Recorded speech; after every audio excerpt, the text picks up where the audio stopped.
17 నుంచి 10వ తరగతి పరీక్షలు ప్రారంభమయ్యాయి. నిన్న 24 మార్చి 2025న గణితం ప్రశ్నాపత్రం లీకేజ్ అయింది. 10వ తరగతి పరీక్ష ప్రశ్నాపత్రాల్ని ముఖ్యంగా పరీక్షలని పకడ్బందీగా సమర్థవంతంగా నిర్వహించడంలో కూటమి ప్రభుత్వం పూర్తిగా వైఫల్యం చెందింది. ఇప్పటికే పరీక్షలు ప్రారంభమై సగం రోజులు అవుతున్నా గానీ ఎక్కడో చోట ఈ పరీక్షలకు సంబంధించి మాస్ కాపీయింగ్ యథేచ్ఛగా జరుగుతున్న సందర్భాలు గాని, నిన్న వాట్సాప్ లో ప్రశ్నాపత్రం పరీక్ష ప్రారంభమైన కొద్దిసేపటికే వాట్సాప్ లో ప్రశ్నాపత్రం వెలుగులోకి వచ్చింది. వైఎస్ఆర్ కడప జిల్లాలో గణితం ప్రశ్నాపత్రం ప్రభుత్వ పాఠశాలలో పరీక్ష జరుగుతుంటే ఫోటో తీసి వాట్సాప్ లో వివేకానంద పాఠశాలకి దాన్ని పంపించారు. అధికారుల నిర్లక్ష్యము, ప్రభుత్వం సమర్థవంతంగా నిర్వహించలేని వైఫల్యం కారణంగా ప్రశ్నాపత్రం లీకేజ్ అయింది. అసలు ప్రశ్నాపత్రాలు పరీక్ష ప్రారంభం కాకముందే వాట్సాప్ లో ఎలా దర్శనమిస్తా ఉన్నాయి, వేరే ప్రైవేటు విద్యా సంస్థలకి వాట్సాప్ లో ఎలా ప్రశ్నాపత్రాలు వెళ్తున్నాయి. ఈ ప్రభుత్వం సరిగ్గా పరీక్షలు నిర్వహించని కారణంగా పేపర్లు లీక్ అయి వాట్సాప్ లో ప్రభుత్వ విద్యా సంస్థల్లో పరీక్షలు జరుగుతూ ఉంటే అవి ప్రైవేటు విద్యా సంస్థలకు వెళ్తున్న పరిస్థితి ఈ రాష్ట్రంలో నెలకొంది. ఈ రాష్ట్ర విద్యాశాఖ మంత్రి నారా లోకేష్ గారు కూటమి ప్రభుత్వం అధికారం చేపట్టిన 10 నెలల కాలంలో లోకేష్ విద్యాశాఖ మంత్రిగా ఉండి ఇప్పటికీ పరీక్షల్ని సమర్థవంతంగా నిర్వహించే దుస్థితి ఈ రాష్ట్రం. ఎందుకంటే మొన్న 2024లో జరిగిన SA1 అర్ధ సంవత్సరం ప్రశ్నాపత్రాలను కూడా సరిగ్గా నిర్వహించలేదు. పరీక్షలు ప్రారంభమైన ఒక పావు గంటకే పరీక్ష ప్రారంభం కాకముందే ప్రశ్నాపత్రం వాట్సాప్ లో లీక్ అయిందంటే కనీసం అర్ధ సంవత్సర పరీక్షలు అయిన ఒక దయనీయతలో కూటమి ప్రభుత్వం ఉంది. రెండోది, మొన్ననే BED ఎగ్జామ్స్ ఆచార్య నాగార్జున పరిధిలో జరిగాయి. మొదటి సెమిస్టర్ ప్రశ్నాపత్రం కూడా పరీక్ష ప్రారంభం కాకముందే లీకేజ్ అయింది. మరి BED పరీక్షలు కూడా మీరు సమర్థవంతంగా యూనివర్సిటీ స్థాయిలో నిర్వహించలేకపోయారు కదా. 6,19,000 మంది విద్యార్థులు 10వ తరగతి పరీక్షలు రాస్తా ఉన్నారు. ప్రభుత్వం 3,450 సెంటర్స్ ఎంపిక చేసి ఈ ఎంపిక చేసినప్పుడు ఇన్విజిలేటర్స్ గానీ, చీఫ్ ఇన్విజిలేటర్స్ గానీ పోలీస్ సిబ్బందితోటి పకడ్బందీగా వ్యవహరించాలి. సెల్ ఫోన్లని పరీక్షా కేంద్రాల్లోకి అనుమతించకూడదు.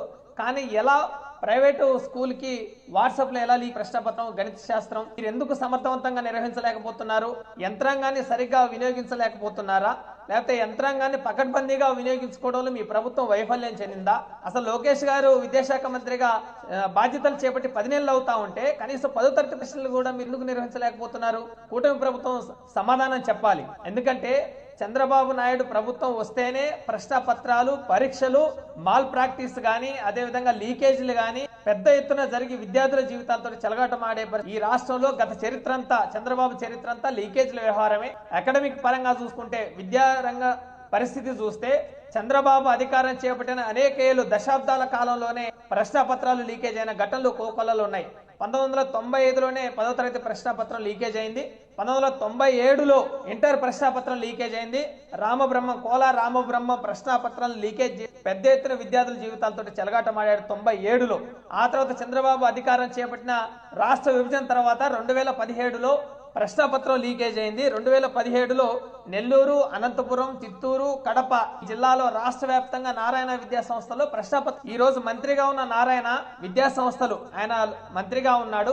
ఆయన విద్యా సంస్థలు నారాయణ విద్యా సంస్థలో ప్రశ్నాపత్రం లీకేజ్ అయ్యి పెద్ద ఎత్తున నారాయణ విద్యా సంస్థలకి స్ప్రెడ్ అయింది. నారాయణ విద్యా సంస్థలు ఒక కొలాబరేట్ మొత్తం రాష్ట్ర వ్యాప్తంగా 2017లో ప్రశ్నాపత్రాలు లీక్ చేసి నారాయణ విద్యా సంస్థ మొట్టమొదటి ర్యాంకులు రావాలి, అత్యధిక మార్కులు రావాలని పేపర్ ని లీక్ చేసి ఆ రోజు నారాయణ విద్యా సంస్థలో పనిచేసే వైస్ ప్రిన్సిపల్ గానీ ఆ తర్వాత NRA వాళ్ళతో కొలాబరేట్ ప్రశ్నాపత్రం లీకేజ్ చేసి మార్కుల కోసం అడ్డదారులు దొక్కారు.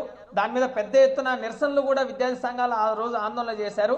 అయినా ఆ రోజు విద్యాశాఖ మంత్రిగా గంటా శ్రీనివాసరావు గారు ఉన్నారు. గంటా శ్రీనివాసరావు, మంత్రి నారాయణ ఇద్దరు వియ్యంకులు ఎక్కడా ప్రశ్నాపత్రం లీకేజ్ కాలేదని అసత్యాలాడి, అబద్ధాలాడి, అసలు పేపర్ లీకేజ్ ఘటనలు జరగలేదని ఆ రోజు విద్యాశాఖ మంత్రిగా ఉన్న గంటా శ్రీనివాసరావు గారు ప్రకటించి విద్యార్థుల జీవితాలతోటి 2015లోనే చెలగాటమాడారు. మొత్తం ఈ వ్యవహారంలో 2017 తర్వాత 2019లో కూడా కర్నూలు జిల్లాలో 10వ తరగతి ప్రశ్నాపత్రం లీకేజ్ అయింది. దాని మీద కూడా నిర్దిష్ట చర్యలు ఏమీ తీసుకోలేదు. తిరిగి 2022 మా ప్రభుత్వం వైఎస్ఆర్ సిపి ప్రభుత్వం అధికారంలో ఉంటే జగన్మోహన్ రెడ్డి గారు ముఖ్యమంత్రిగా ఉన్న హయాంలో నారాయణ వాళ్ళు ఒక సిండికేట్ గా ఏర్పడి ప్రశ్నాపత్రం లీకేజ్ చేయడం కోసం పెద్ద ఎత్తున ప్రయత్నాలు చేస్తే ఆ రోజు జగన్మోహన్ రెడ్డి గారు ముఖ్యమంత్రిగా ఉండి 12 మందిని అరెస్ట్ చేసిన ఘనత వైఎస్ఆర్సీపీ ప్రభుత్వంలో ఉంది. కానీ చంద్రబాబు నాయుడు గారి ప్రభుత్వం తిరిగి 2024 అధికారం చేపట్టిన తర్వాత SA1 పరీక్షా పేపర్లు లీకేజ్ అయ్యాయి.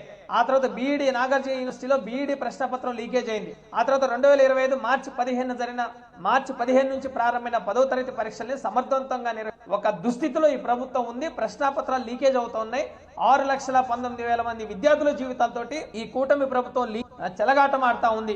ఈ రోజు తల్లిదండ్రులు, విద్యార్థులు పరీక్షలు ప్రారంభమై సగ రోజులు అవుతుంటే ప్రశ్నాపత్రం లీకేజ్ అవుతా ఉంటే విద్యార్థుల పరిస్థితి ఏంటి? వాళ్ళ జీవిత ఆగమ్య గోచరంగా మారే పరిస్థితి ఉంది. ఈ ప్రభుత్వం ఎందుకు ఇలా చేస్తుంది అని అంటేనే చంద్రబాబు ప్రభుత్వం విద్యారంగం మీద చాలా దుర్మార్గమైన వైఖరితో ఉంది. గత జగన్మోహన్ రెడ్డి గారు ప్రభుత్వంలో 2019 నుంచి 24 5 ఏళ్ల కాలంలో ఎక్కడా ప్రశ్నాపత్రాలు లీకేజ్ అయిన ఘటనలు లేవు.